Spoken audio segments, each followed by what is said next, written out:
So hello and welcome to another chess game on chess.com. We are still going to be playing the challenges either with the Botvinnik system as white and Vienna, or as black with the Kan Sicilian or Phillidor structure. It's the moves don't matter so much as the pawn structures, really. And I'm realizing that there are some flaws in this challenge as well, such as if I lose sometimes, it might not be a direct result of the opening, but it might be a direct result of the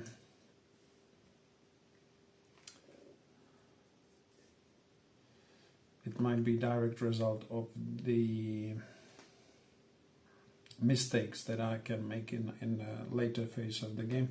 So now we are going to go again with Sicilian. We'll try and put the 10 games of Sicilian out there first, and then we are going to do the Phillidor. We have another d4 player, and our opponent is 1052 MFAABU from Britain as well.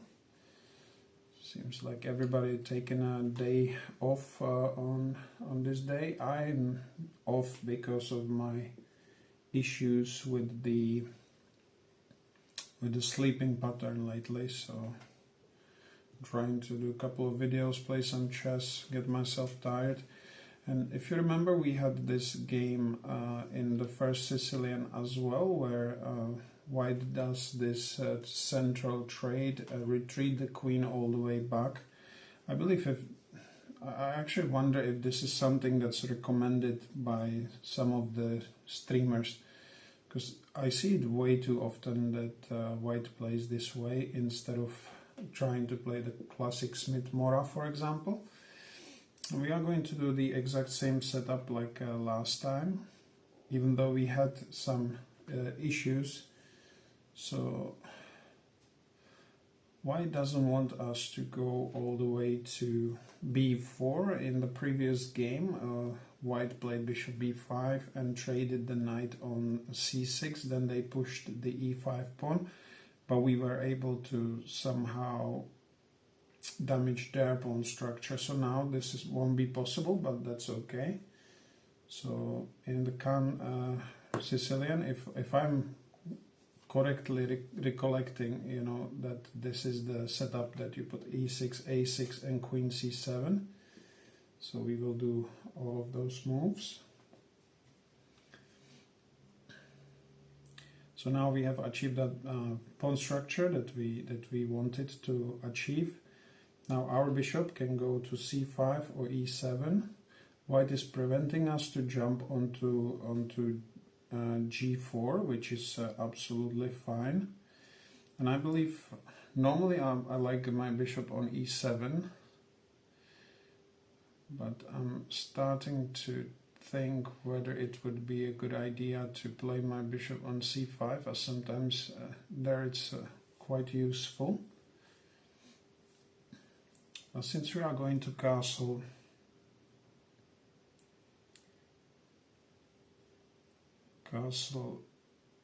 short, we also want to avoid white playing bishop g5 themselves. So maybe in the first instance I will develop my bishop on b7, so I'll play b5. I want to wait a little bit because there is a order of the moves that we can play that could be quite good for us, and this is why I waited with the bishop e7, so I can do this move now. So let's do it. I just wanted to see where is his bishop going to go at first. Now if white trades their bishop for our knight, that's usually okay with us. I still want to go and play into one of the tricks that we might have in this opening. but let's be honest, it would work much better with the bishop on c5. But it's okay if we don't get to play this trick, because there will always be a chance to play it later on.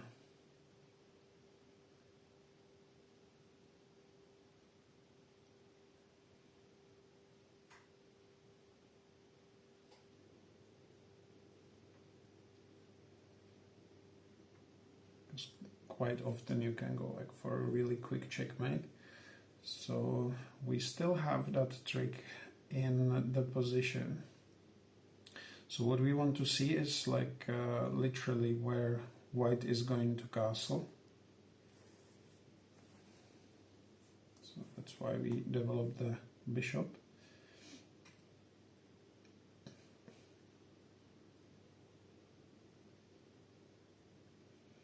Now if they're gonna castle short, we are definitely going for our trick moves.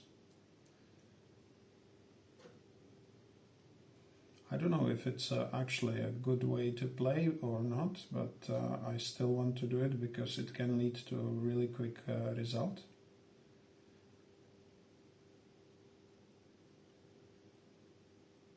But with a pawn already on h3, it's a bit, it takes a bit of a time to do it, so.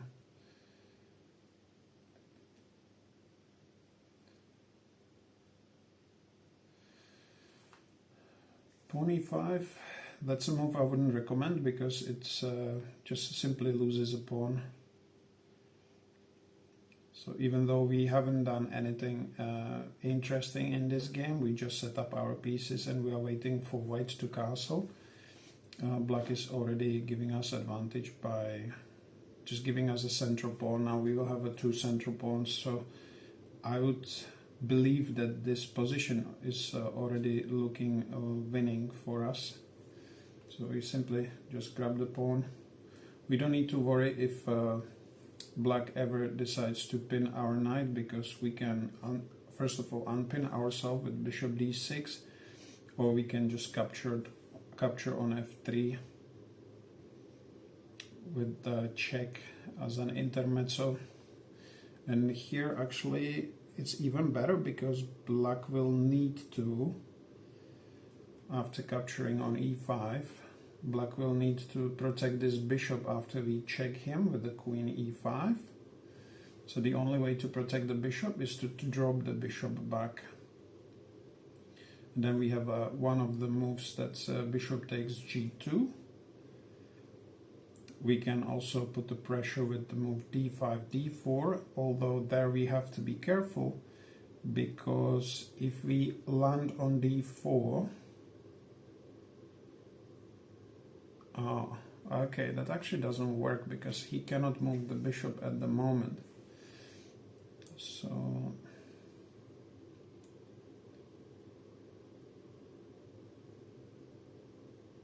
oh yeah, but even if you imagine that we have a pawn on d4, white would be able to take on b5 and then on d4. But the problem with this is obviously that even if they win the pawn after queen takes d4, they have to give like bishop for already a one pawn on the other side, so that wouldn't work for white, sorry.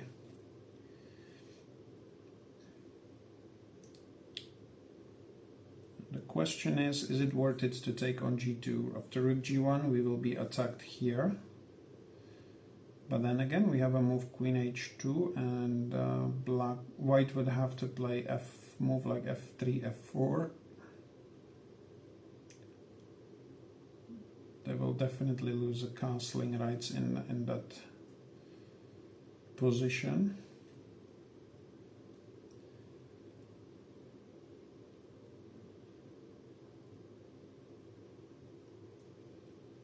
And I feel just having that extra central pawn should be enough for us at this stage.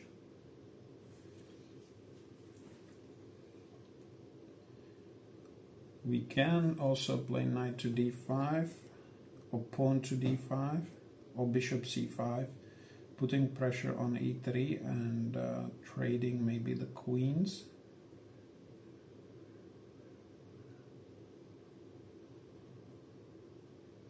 And I kind of like the idea of trading into an endgame, so we can just grind the opponent down with the two central pawns.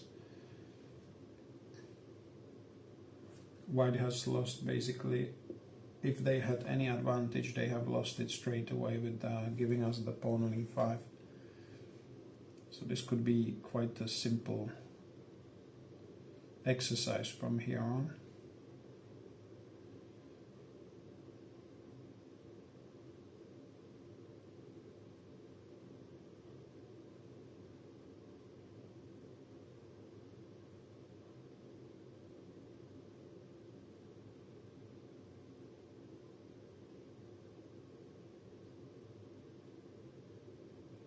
Probably more accurate would be to play d5 and threatening the d4, but we will always have that time to make that move later. White is deciding to castle, which is a strange decision.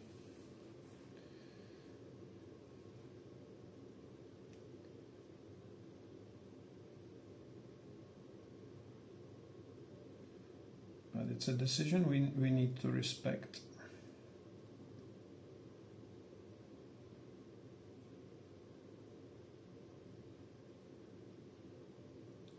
So there's no way we are going to trade the bishop. Now that we say A, we need to say B as well.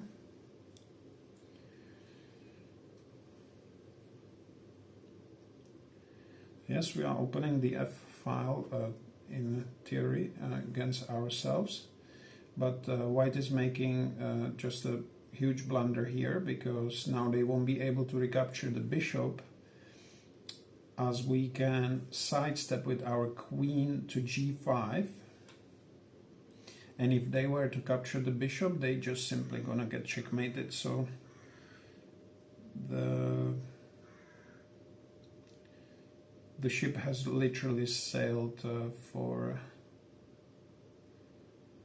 our opponent. Even if we didn't have this queen g5 move, we could have taken on f2 with a check and cash in yet another pawn. But I guess we will follow the simplest way to victory. Today's video I'm trying to, I'm recording on the Poco phone 5G.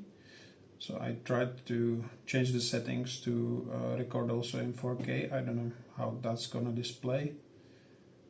And I'm going to be eventually getting the microphone that's slightly better than whatever the phone can pick up. So just bear with me till I get it delivered. And in general, I hope you guys are enjoying these little games, these little challenges that I present for myself. And the irony as well here is that White does not have really a way to protect the g2 square at this point. The only way to protect the g2 would be probably to play bishop to e4. And White is making a mistake by playing g3, thinking that they are protecting the king from getting checkmated, but in fact now we have a mate in 2. So you can pause the video, write down your answer and post it in the comments. We have 9 minutes 20, so I will give you maybe 25 seconds and then I'm going to play the right move.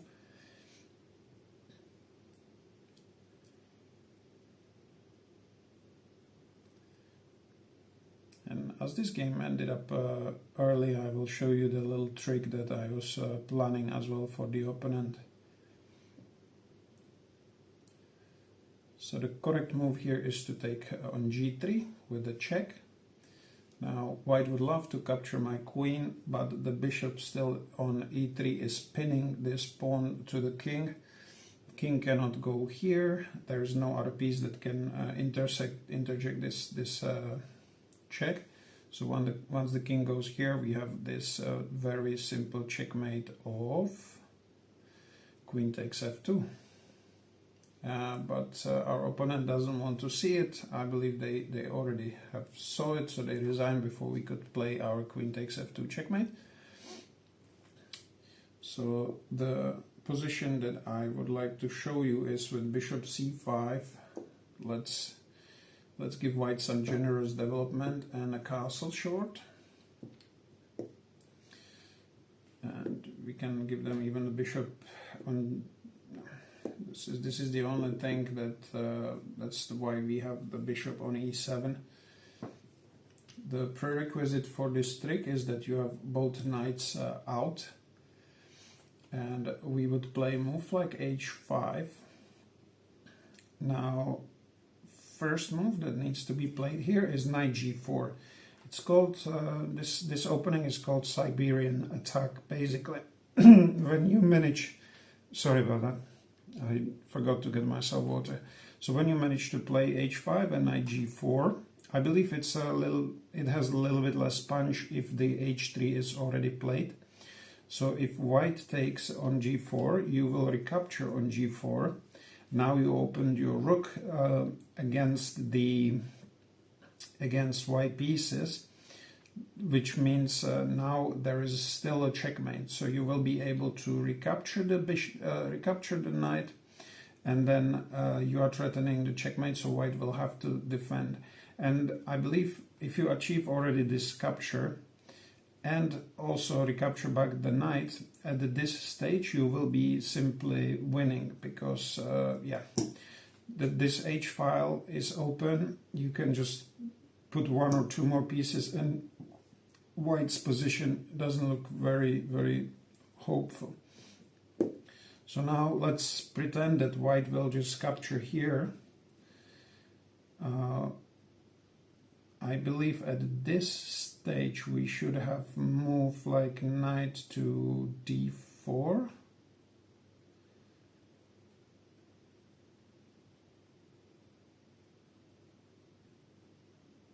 It doesn't work in this position. I see why. But here, basically, if it was our move, something like knight to d4 would be already winning, I believe, but I'm not sure. Seems like this is probably not winning as well, because white will have the move g3.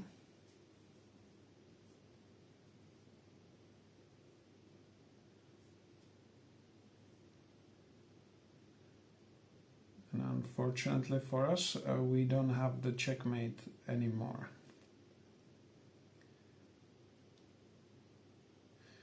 But maybe if he played knight e5 instead, so we are threatening now to take here and then checkmate.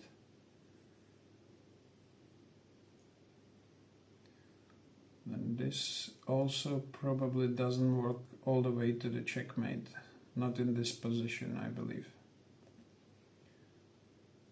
However, white can still make like a really big blunder by, say, taking here. And if we take here, there will be no defense of queen h2 checkmate. Because typically white needs to have a knight here to be able to recapture there. And as I was saying previously, he can never take on g4. So yeah, it doesn't work every single time, but it should work in some of the positions. And I think on this lower level, it's worth to try and play for such tricks, because you can win your game really quickly. As you can see, the opening was relatively solid, so we didn't have any issues out of the opening. And unfortunately for white, they dropped the very important central pawn, and that lost them the game. Anyway, I'll see you in the next game, guys. Take care. And thank you for watching this video.